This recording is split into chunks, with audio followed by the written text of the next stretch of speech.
நகரமாக இருந்தாலும் சரி, ஒரு வீட்டில் ஒரு திருமண வைபோகம் நடக்குது அப்படின்னா அந்த வீட்டுக்கு வரப்போகிற அந்த மருமகளை திருமணத்திற்கு நாள் கணவனோட வீட்டுக்கு கூட்டிகிட்டு வருவாங்க. சாமி கும்பிடணும் அப்படின்னு சொல்லி கூட்டிக்கிட்டு வருவாங்க. அப்படி கூட்டிக்கிட்டு வரும்பொழுது அந்த வீட்டுக்குள்ளே வலது கால் எடுத்து வச்சு அந்த பொண்ணை உள்ளே கூப்பிடும்போது டெக்னாலஜி தான் வளர்ந்து போச்சு. ஒரு லேப்டாப்பை கொடுத்து கூப்பிடலாம், இல்லை ஒரு ஆண்ட்ராய்டு மொபைலை கொடுத்து கூப்பிடலாம், இல்லை ஒரு கம்ப்யூட்டர் தூக்கி கையில் கொடுத்து வாமா அப்படின்னு கூப்பிடலாம். ஆனால் கூப்பிடுறது கிடையாதுங்க. இன்றளவுமே சரி, ஒவ்வொரு பெண்ணும் புகுந்த வீட்டிற்கு செல்லும் போது ஒரு படி நெல்லை தான் கொடுத்து அனுப்புகிறாங்க அப்படின்றதான் நிதர்சனமான ஒரு உண்மை. இதுதாங்க ஐயா முன்னேற்றம். இன்னொரு விஷயம் பார்த்தீங்க, அந்த டெக்னாலஜின்னு பேசுகிறாங்க பார்த்தீங்களா, அவங்களுக்குலாம் நான் ஒரு சிறந்த ஒரு உதாரணம் சொல்லணும்னு ஆசைப்பட்றேன். ஐயா, ஒரு ஊரில் ஒரு குருவி இருந்துச்சுங்களா. அந்த குருவி ஒரு நாள் தூங்கிக்கிட்டு இருக்கும்போது அதுக்கு ஒரு கனவு வருது. அந்த கனவுல என்ன வருது அப்படின்னு சொல்லி பார்த்தீங்கன்னா, ஒரு மிகப்பெரிய ஒரு அழகான ஒரு உலகம் அந்த குருவியினுடைய கனவிலே வருகின்றது. அந்த உலகம் பார்த்தீங்கன்னா நவீனமயமாக்கப்பட்ட ஒரு இடமாக தோன்றுகிறது. எல்லா இடமும் பெரிய பெரிய மாட மாளிகைகளும் கூட கோபுரங்களும் காட்சி அளிக்கின்றன. உடனே அந்த குருவிக்கு ரொம்ப ஆசை, எப்படியாவது அந்த கற்பனை உலகத்துக்கு நம்ம போயிடணும் அப்படின்னு சொல்லி ரொம்ப ஆசைப்படுது நடுவர் அவர்களே. அதுக்கு வழி தெரியல. கனவு கண்டாச்சு, போகணும்னு ஒரு ஆசையும் வந்தாச்சு, ஆனால் வழி தெரியலையே, என்ன பண்ணுறதுன்னு சொல்லி ரொம்ப கஷ்டப்பட்டுக்கிட்டு இருக்கு. அப்போ வழியில் ஒரு சாமியாரை பார்த்து கேட்குது, ஐயா எனக்கு இந்த மாதிரி ஒரு கனவு வந்துச்சு, அந்த கற்பனை உலகத்துக்கு நான் போகணும், அதுக்கு என்னங்க ஐயா பண்ணணும்னு சொல்லி கேட்குது. உடனே அந்த சாமியார் சொல்கிறாரு, அந்த கற்பனை உலகத்துக்கு போவதற்கான பாதி வழி தான் எனக்கு தெரியும், அந்த பாதி வழியை நான் உங்ககிட்ட சொல்கிறேன், ஆனால் இதை சொல்கிறதால எனக்கு என்ன லாபம், வேணா உன்னோட இறகுல ஒரு இறகு எனக்கு பிடிச்சி தரியா அப்படின்னு சொல்லி கேட்குறாரு. உடனே அந்த குருவி அதுக்கு சம்மதிச்சு என்ன பண்ணுதுன்னா, அவ்வளோ பெரிய உலகத்துக்கு போக போகிறோம், ஒரே ஒரு இறகு தானே அப்படின்னு பிச்சு கொடுத்துருது. அவர் சொன்ன மாதிரி அந்த சாமியார் காட்டப்பட்ட வழியில் அது பறந்து போய்கிட்டே இருக்குது. பாதி தூரம் போன உடனே மீதி வழி கண்டுபிடிக்க முடியல. ஒரு பாம்பு அங்கே வருது. அந்த பாம்புக்கிட்ட போய் இது நடந்ததெல்லாம் சொல்லுது. அந்த பாம்பும் பாதி வழியை சொல்லிட்டு அதுக்கு பரிசாக பார்த்தீங்கன்னா ஒரு இறகு அந்த குருவிகிட்ட இருந்து வாங்கிட்டு போயிடுச்சு. இப்படியே பாதி பாதி தூரங்கள் ஒவ்வொருத்தங்கள்ட்ட கேட்டு கேட்டு தன்னுடைய ஒவ்வொரு இறகுகளாக அந்த குருவி கொடுத்துட்டே இருக்குது. கடைசியாக அந்த கற்பனை உலகத்தை அந்த குருவி பார்த்துருச்சு நடுவர் அவர்களே.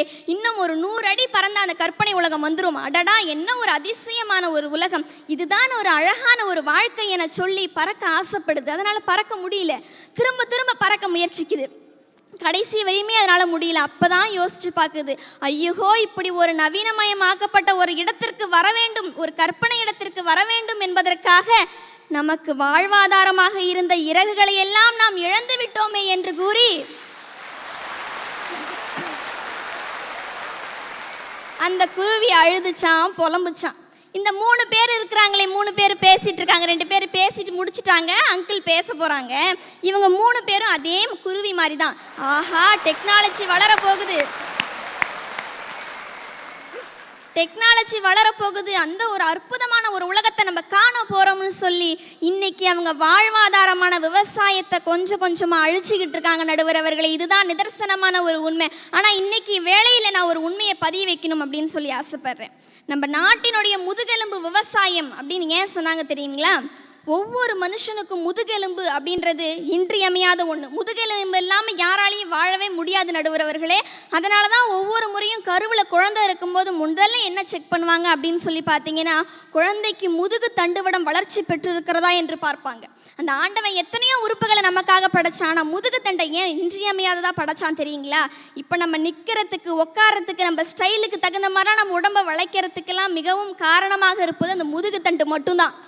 அந்த முதுகு தண்டு மட்டும் இல்லைன்னா நம்ம நிலைமையை கொஞ்சம் யோசிச்சு பாருங்க நடுவர் அவர்களே.